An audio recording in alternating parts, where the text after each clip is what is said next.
I've been putting this off for so long, and it's because I'm scared that this will be done imperfectly. One, because I love what I do as an intellectual property attorney, and also because I really love movies. And so I'm so scared I'm gonna say something incorrectly.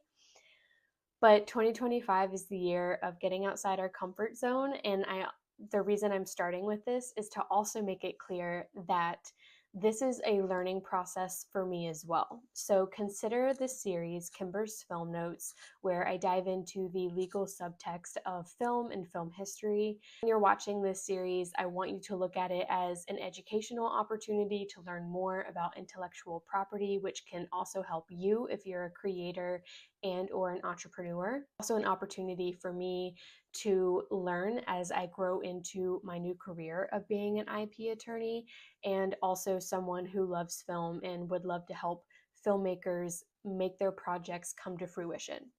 So now that that has been said, let's dive into it. I'm excited about today's subject, which is the patent wars. If you don't know, early film history is actually rife with opportunities to discuss intellectual property, specifically patents, because early film history is a story of patents, specifically with major players like Thomas Edison.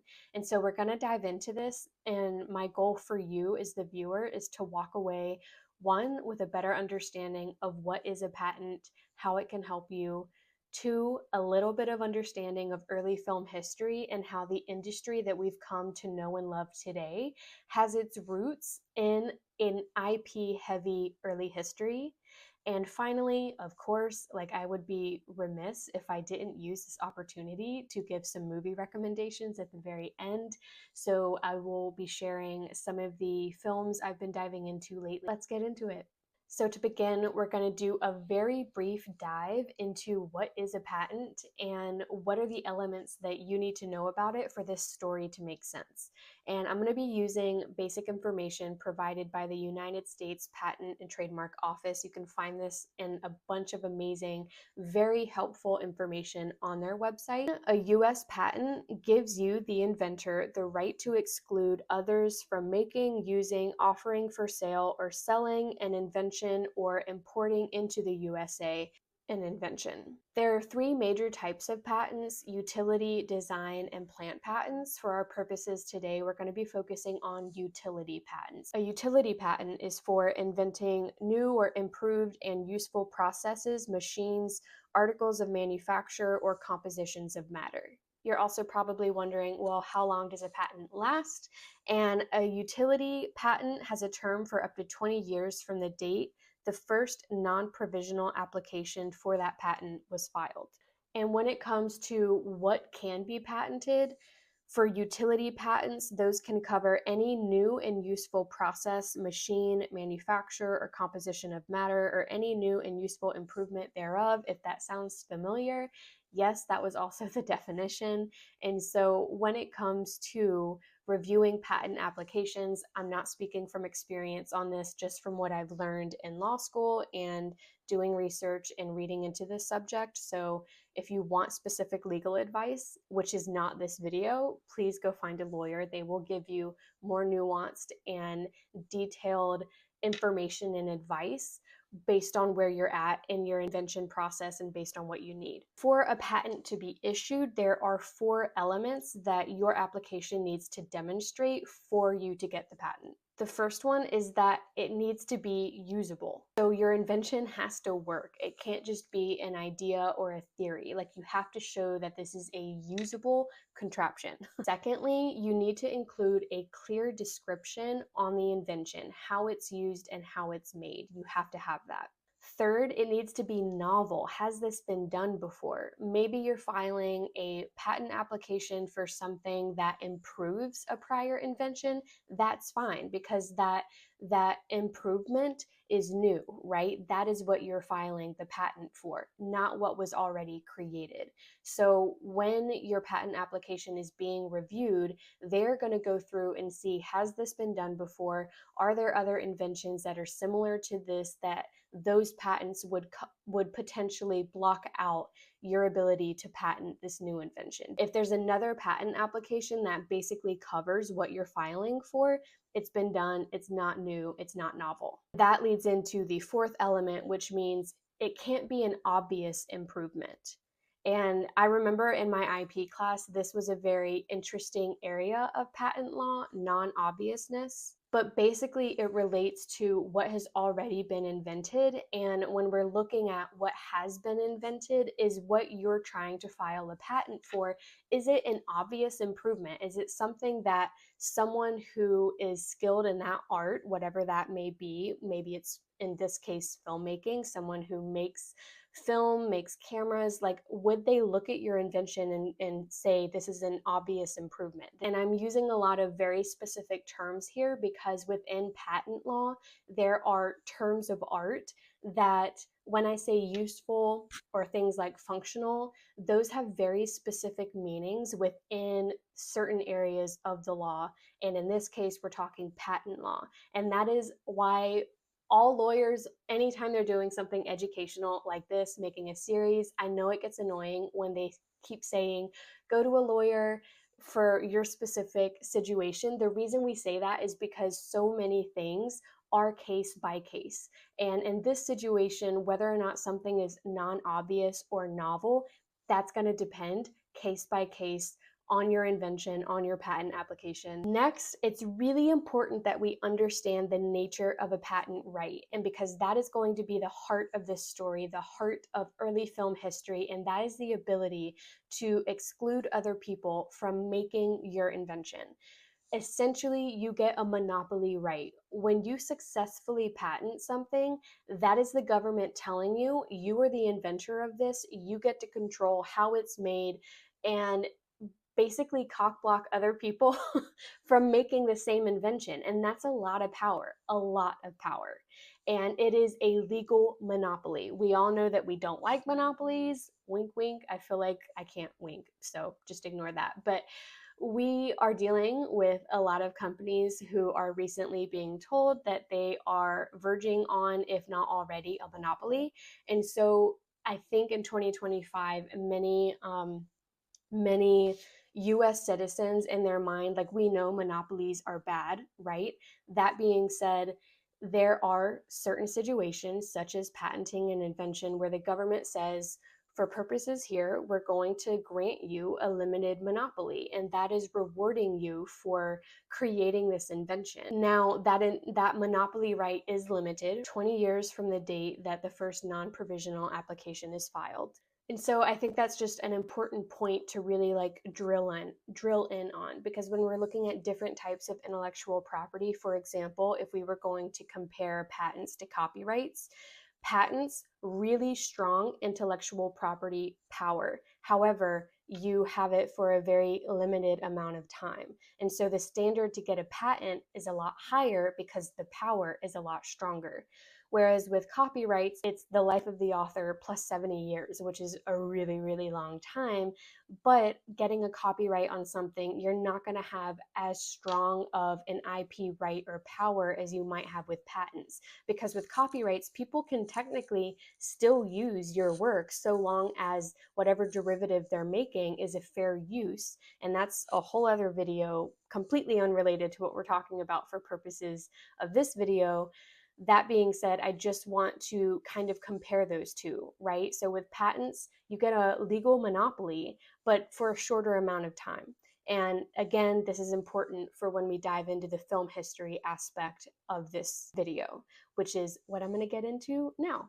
There are three particular inventions I want to point out. So George Eastman was the inventor of the film roll. So this was what allowed later filmmakers like Thomas Edison to create contraptions that could roll film through to help make moving pictures. And so we have George Eastman to thank for that. The next big player is going to be Thomas Edison. We've all heard of him. He is, the big American inventor that many people think of when we think of patents and just inventors in general.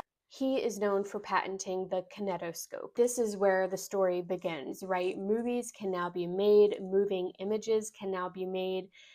What's interesting about this, though, is that Edison, as most invention stories tend to play out, is that he wasn't the only one thinking about this. So, for example, if we look to France with the Lumiere brothers, they had the cinema I'm going to say this wrong. Cinematograph. I'm not even going to attempt to say that in a French accent. But they started to work on that in like the late 1890s, which was also around the same time as Edison working on the kinetoscope. I came across an article, this is from the Library of Congress. The concept of moving images, like, it's not new. People have been playing with this idea for decades. So the concept of moving images as entertainment was not a new one by the latter part of the 19th century. Magic lanterns and other devices had been employed in popular entertainment for generations. Magic lanterns used glass slides with images, which were projected. The use of levers and other contrivances made these images move. Another mechanism called a phenakistoscope, please forgive me for my pronunciations. This consisted of a disc with images of successive phases of movement on it, which could be spun to simulate movement. Additionally, there was the zoopraxiscope developed by photographer Edward Muybridge in 1879. This projected a series of images in successive phases of movement. So I'm saying all of this just to point out, right? Edison was not the only person to be working on this idea, to be getting this into motion. There were so many other amazing brains at the time who were trying to figure out, how can we make images move? Edison was the first one to successfully patent a working film camera invention, okay? That's important to emphasize. This leads me to the main players that we are talking about outside of those inventors. We have Thomas Edison, one of his former employees that he worked with, W.K.L. Dickinson, and then the Lumiere brothers from France. These are the big players that we're going to be discussing when it comes to patenting the early film cameras that led to the creation of movies as we understand them to be today. I've given an introduction to Edison and a little bit on the Lumiere brothers, but you're probably like, who is W.K.L. Dickinson and why is he a major player? So I found this article again from the Library of Congress. Edison's assistant, William Kennedy Laurie Dixon, was given the task of inventing the device, the kinetoscope, in June of 1889. Possibly because of his background as a photographer. Charles A. Brown was made Dixon's assistant. There has been some argument about how much Edison himself contributed to the invention of the motion picture camera. While Edison seems to have conceived the idea and initiated the experiments, Dixon apparently performed the bulk of the experimentation, leading most modern scholars to assign Dixon with the major credit for turning the concept into a practical reality. And this is also very important for me to know as a working IP attorney now. This is a great example of why, when you consider yourself an inventor or a creator of any type, if you are entering into some sort of job, employment, or project where you are working with another organization or another person, it is very important that you clarify what your role is. Are you an employee? Are you an independent contractor? For these reasons. Why? Because you may be the person who does the bulk of the creation, the bulk of the experimentation. However, if you are working under an organization, based on your agreement or your contract, it could be that whatever you create is created by that organization or that person that you work for, even though in your mind you may work with them. Continuing on, the prototype for the kinetoscope was finally shown to a convention of the National Federation of Women's Clubs on May 20th, 1891. The device was both a camera and a peephole viewer, and the film used was 18 millimeters wide. According to David Robinson, who describes the kinetoscope in his book From Peep Show to Palace, The Birth of American Film, the film ran horizontally between two spools at continuous speed. A rapidly moving shutter gave intermittent exposures when the apparatus was used as a camera and intermittent glimpses of the positive print when it was used as a viewer, when the spectator looked through the same aperture that housed the camera lens. Okay. So we've discussed what is a patent, why does it matter, why is it powerful, and we've also gone over those initial very important inventions that led to film and our ability to watch movies. So let's combine those 2 points together. Thomas Edison and his company were able to patent the kinetoscope. That gave them a monopoly power to block other inventors with similar inventions, which again, we went over how other people were already working towards similar cameras and inventions. Now Edison has the ability to block them from bringing that to America, using them and creating them in America. I'm also going to read to you a few excerpts from The Story of Film, which is a great book. The patents war, oh my God, what word do I need after that? The patents war raged on from 1897 to 1908, and Edison realized that ownership of the rights of this burgeoning medium was vital. Since he had not invented the film, that was Eastman, Edison patented the sprocket holes in the film by which it was clawed through the camera. So that is the very specific invention that Edison contributed towards. Anyone who wanted to use film with sprocket holes, which was everyone, had to pay Edison. Other film producers, all still on the East Coast of America, were furious at this, and many of them refused to pay. This compelled Edison to join forces with an old enemy, American Mutoscope and Bioscope Company, to lend weight to his claim to ownership. The result was the aggressive Motion Picture Patents Company, the MPPC, a very Anglo-Saxon group whose intention was to keep independent Jewish producers like Carl Laemmle out of the increasingly lucrative film business. And so the Motion Pictures Patents Company, I'm going to take a moment to introduce that here. According to Britannica, it was a trust of 10 film producers and distributors who attempted to gain complete control of the motion picture industry in the United States from 1908 to 1912.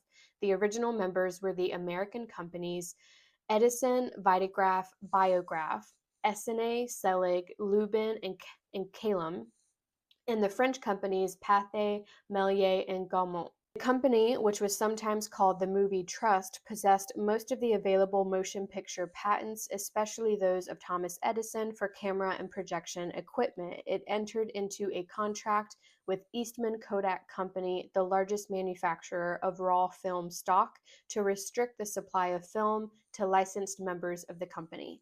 So that's a lot of power. That's a lot of control in one company, one person, Edison, who, there were obviously other players in this, but he was the biggest of them all. What's ironic about this, the town, Hollywood, is a product of this patent monopoly control. As independent production companies were getting fed up with Edison, they didn't want to have to pay him. They were tired of the control that he was exerting over the film industry, this burgeoning film industry. They decided to go west. So according to the same author, same book, their destination was a sleepy Southern Californian town called Los Angeles, the city of the angels, whose low taxation and lively theaters made it more appealing than other distant cities. Today's Hollywood evolved from these pioneers. And another detail I thought was interesting about the MPPC and how they conducted their business that kind of sounds a little bit familiar now. The company was notorious for enforcing its restrictions by refusing equipment to uncooperative filmmakers and theater owners, and for its attempts to terrorize independent film producers, hence why they went to the West, to go where they could work more freely and not have to worry about dealing with the MPPC. But the note that caught my eye the most, the MPPC limited the length of films to 1 and 2 reels, a total of 10 to 20 minutes, because movie audiences were believed incapable of enjoying more protracted entertainment. And I just find that funny in today's world of we're all very aware of how people's attention spans, including my own, seem to be shrinking. You know, I'm not saying that's not true. It is something that people individually have to decide that they're going to work on. And there have been plenty of movies that have come out the past few years where they're so long, but they have done extremely well because people go to see them. People will sit for a 3 hour long movie. Whether or not that movie needs to be 3 hours long is a different story. That being said, viewers will go and watch something that is 3 hours or longer if it is marketed right, if it's a good movie and people love it and the word of mouth works. Like, people will still go to theaters for that. They will sit there for that. So to me, it's just funny to read how even in the early 1800s, everyone was concerned about humans' attention spans and how long people would be willing to sit for a movie. The company, the MPPC, also forbade the identification of actors because popular entertainers might demand higher salaries. So as you can see here, the MPPC, it's got a lot of control over the industry and how the industry is unfolding. That's a lot of power for one particular company to have until October 1st, 1915, when a particular court case would bring an end to the patent wars. The United States of America versus the Motion Picture Patents Company on October 1st, 1915, wrote this opinion: that the defendants have attempted to monopolize and have monopolized and have combined and conspired among themselves and with each other to monopolize a part of the trade or commerce among the several states, consisting of the trade in films, cameras, and projecting machines and parts thereof, in violation of the Act of Congress approved July 2nd, 1890, entitled An Act to Protect Trade and Commerce Against Unlawful Restraints and Monopolies. If that sounds familiar for any history buffs out there, we're talking about the German Antitrust Act of 1890. So this was the first federal act that outlawed monopolistic business practices, which the MPPC definitely was, as we just read. The result of this is, according to the court, the defendants, their officers, directors, agents, servants, and employees are enjoined, stopped, and prohibited from resuming, engaging in, continuing, or carrying into further effect the combination and conspiracy, the monopoly, and attempt to monopolize adjudged illegal hereby, and from engaging in or entering into any like combination or conspiracy or monopoly or attempt to monopolize, the effect of which will be to restrain commerce in said articles among the several states of the United States or in the territories of the United States by making any express or implied agreement. Basically, they were forced to not be a monopoly anymore. They had to break apart. The MPPC was forced to dissolve by court order. The MPPC is no more. And so now we have all those independent film producers out in the West, in Hollywood. A different era of movie making in the film industry can begin with the end of the MPPC. There's a lot of details that go on into this, just like there were a lot of inventors also trying to figure out moving images along with Edison. Like, it wasn't just him. There were also a lot of other developments with film during those early years. So even though this was going on and the MPPC was ruling over independent filmmakers, there were still a lot of other film developments happening. Edison eventually ended his career in the film industry on March 30th, 1918, after he sold the studio and plant to the Lincoln and Parker Film Company, which ended his involvement in any sort of film production. And there were a lot of reasons for this. One, that antitrust court order was a big one. And then there were a few other inventions. He tried combining the kinetoscope with a phonograph, but that ended up being an unsuccessful invention. And then on top of that, dealing with World War I resulted in basically Edison's involvement coming to a close. And this is right before the beginning of the golden era of Hollywood, an amazing time in film history. Some of my favorite movies come from the golden era. But before we get into that, we still need to discuss what happened to those independent makers who went out to Hollywood to try and escape the control of the MPPC. There are still so many details to discuss and a lot of intellectual property and law lessons that can be learned from them going out west and pursuing their own projects and the fallout of the MPPC. Basically, that would result in many of the big movie production studios that we would come to know and love later on. They got their rise in the fallout of the MPPC. So we'll be discussing that next. To recap, IP such as patents can be powerful in determining the trajectory of not only your business, but a full-on industry. And this is, history is cyclical. This is something we see in a lot of different industries, a lot of different areas. You have a person or an organization, a group of people who are able to capitalize on certain technological advancements before anyone else. And because they did that, they get a big say in how those technologies are developed, and how industries are developed. If that sounds familiar, yes, it absolutely should. The second point, film is deeply rooted in intellectual property. I've said it before, I'll say it again. IP is so interesting because it is dealing with where does the public domain begin and end, right? It's a powerful business tool, but it also has to do with how we legally treat creations, how we legally treat any sort of creative work or invention in this particular instance. Finally, my movie recommendations. This is probably the most exciting part of this video, and I'm gonna feel really bad if my movie recommendations are like disappointing to anyone. But I have gone down a Federico Fellini rabbit hole. I did a Finding Fellini series over on my Instagram where I basically dove into 9 of his greatest films. He had a lot more than that.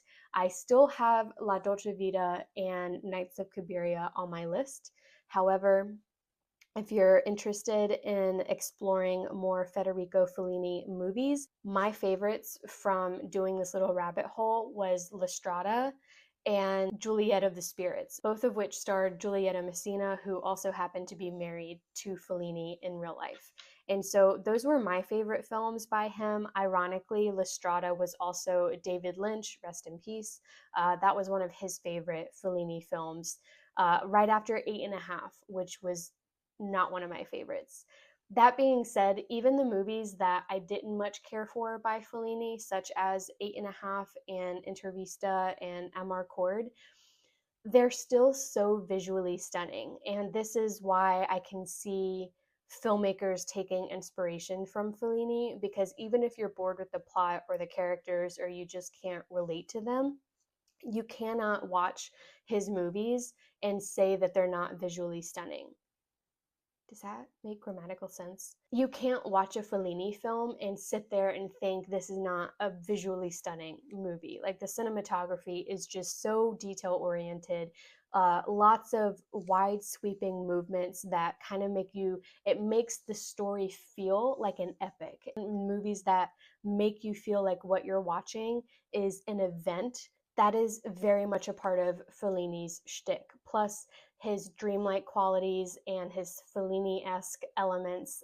It was very fun to dive into his filmography for that reason and just see him develop his own style, which we now know as Fellini-esque, which essentially just means something is very dreamlike, it's very whimsical and fun, maybe a little creepy at times if you ask me, but it's whimsical nonetheless. And so that is very much what Fellini is and was known for.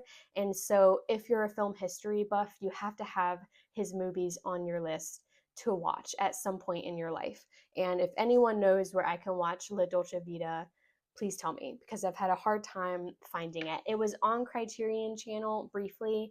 I missed my window. Hopefully they'll bring it back soon, but until then, I'll be watching other movies. If you like this content, if you like Kimber's film notes, please subscribe for more. Also give me a follow at Kimber Marie James on my socials. And if you only want film related information, follow me at Kimber's Film Notes. And again, as always, connect with me on LinkedIn. See you next time.